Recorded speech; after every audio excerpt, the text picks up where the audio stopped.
In the last lecture, we have seen the de Moivre's theorem with examples. So, I have tried to solve all types of examples on de Moivre's, and de Moivre's can be used to find nth roots of a complex number. So, that is our next point. So, the roots of nth roots of complex number, the roots of a complex number. So, de Moivre's theorem we can use, and to find nth roots of a complex number means we wish to find the values of x plus iy raised to n raised to q, where q is any positive number.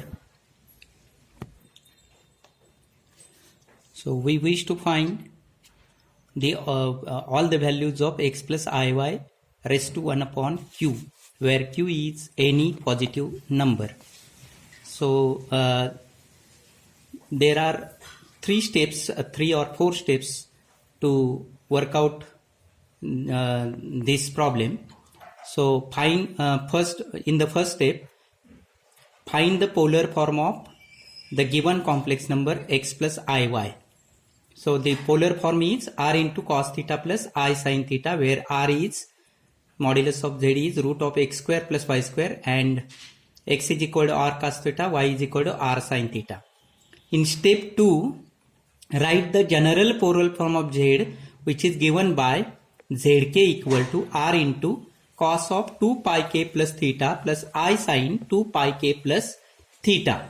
So what we have done here, only we have added 2 pi k in the argument of the complex number, that is theta. Theta is replaced by 2 pi k plus theta, and k takes values from 0, 1, 2, etc. In the step 3, we raise the index of both the sides by 1 upon q. So zk raised to 1 upon q, that is x plus iy raised to 1 upon q, that is r into cos of 2 pi k plus theta plus I into sin of 2 pi k plus theta raised to 1 upon q. Then this becomes r raised to 1 upon q, and for this we use our de Moivre's cos of 2 pi k plus theta upon q plus I sin 2 pi k plus theta upon q by de Moivre's. In step 4, give the values to k starting from 0 and ending with q minus 1 successively. So we get q distinct values, that is roots of x plus iy raised to 1 upon q, that is z0, z1, z2 up to z of k minus 1. These values are starting from 0 and ending with q minus 1. Why? If we put k is equal to q next to q minus 1, the value is q. Then next to that is q plus 1, next to that is q plus 2, and so on. We get the similar values which are obtained by putting k is equal to 0, means k is equal to 0 and k is equal to q, the values are same. K is equal to 1 and k is equal to q plus 1, the values are same, and so on. And therefore we get distinct q values.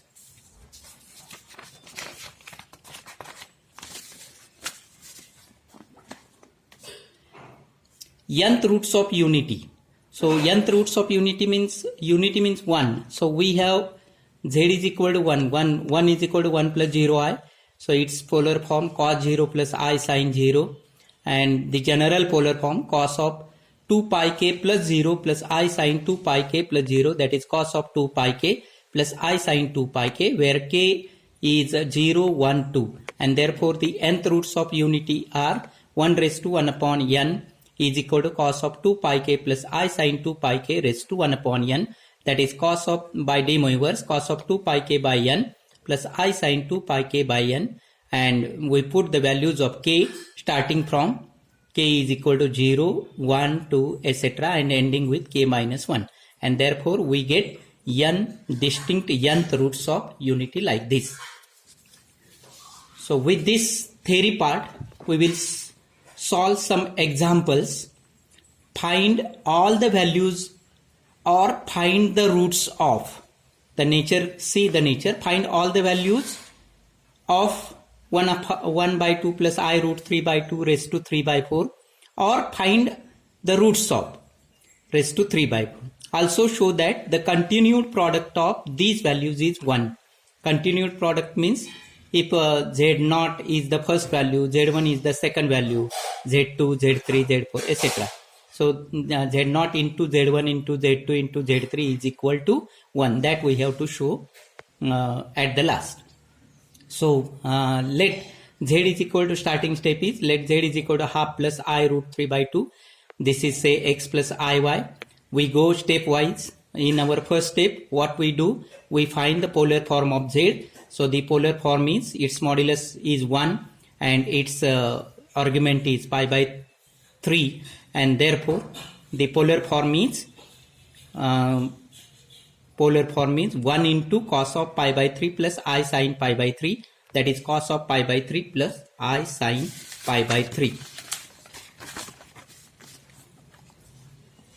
In the step 2, what we do, we write the general polar form of Z, that is the general polar form ZK, cos of, we add angle 2 pi k, so cos of 2 pi k plus pi by 3 plus I sin 2 pi k plus pi by 3, where k takes values from 0, 1, 2, etc. In step 3, what we do, we raise the index of both the sides by 3 by 4. So Zk raised to 3 by 4 is equal to half plus I root 3 by 2 raised to 3 by 4. That is cos of 2 pi k plus pi by 3 plus I sin 2 pi k plus pi by 3 raised to 3 by 4. And this 3 by 4 becomes the multiplying factor here. That is cos of 6 pi k plus pi divided by 3 plus I sin 6 pi k plus pi divided by 3. That is equal to 6 pi k plus pi raised to 3 by 4, 6 pi k plus pi divided by 4, I sin 6 pi k plus pi divided by 4, and k takes values from 0, 1, 2 and 3. So for distinct values only we have to take the values of k as 0, 1, 2 and 3, because if we put k is equal to 4, the value will repeat, that is k is equal to 4 and k is equal to 0, the values will be same, and therefore for distinct values only we put the values of k as 0, 1, 2, 3, and therefore the required distinct values are Z0 is this one, that is by putting k equal to 0, by putting k is equal to 1 we will get this one, by putting k is equal to 2 we will get this one, by putting k is equal to 3 we will get this one. And their continued product, as I have already told you at the start, Z0 into Z1 into Z2 into Z3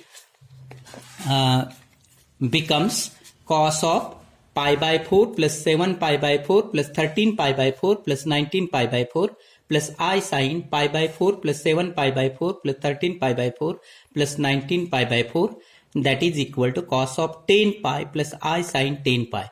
Sin 10 pi is 0, cos 10 pi is 1, and therefore the continued product is 1. Then the next example is, if omega is a complex cube root of unity, show that 1 plus omega square is equal to 0, or the nature will like this also, show that the sum of the 3 cube roots of unity is a 0. So to find the cube roots of unity means to solve the equation x cube is equal to 1, that is x cube minus 1 is equal to 0. The factors of which are x minus 1, x square plus x plus 1 equal to 0, a cube minus b cube, by formula a cube minus b cube. So this gives x is equal to 1, or x is equal to minus 1 plus I root 3 by 2, and x is equal to minus 1 minus I root 3 by 2. So this is omega. If this is omega, this will be omega square.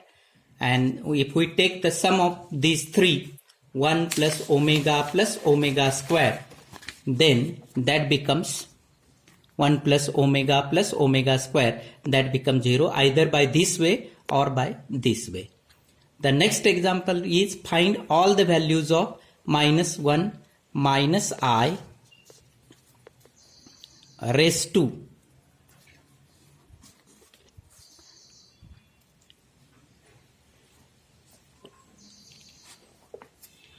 minus 1 minus I raised to 3 by 5. And also find the product of all these values. Also find the product of all these values. So similarly, as in example 2 or as in example 1, what we take, let z is equal to minus 1 minus I. We find its polar form.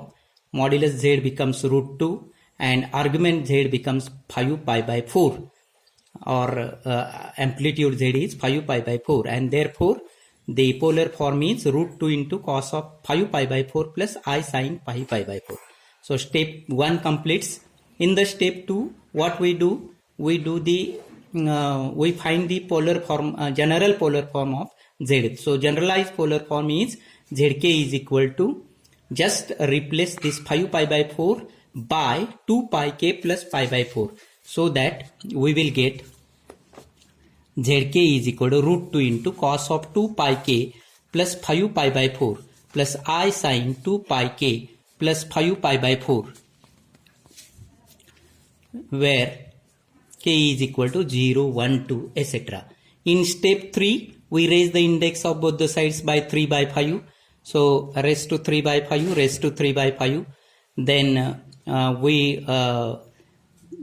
take the help of de Moivre's, and ultimately we will get the value is 2 raised to 3 by 5 into cos of this one, cos of 2 pi k by 5 plus pi by 4 plus I sin 2 pi k by 5 plus 2 pi k by 5 plus pi by 4, where k is equal to 0, 1, 2, 3, 4. For distinct values, we have to put this.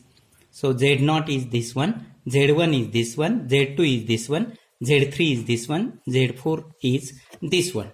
Their continued product, just add the angles.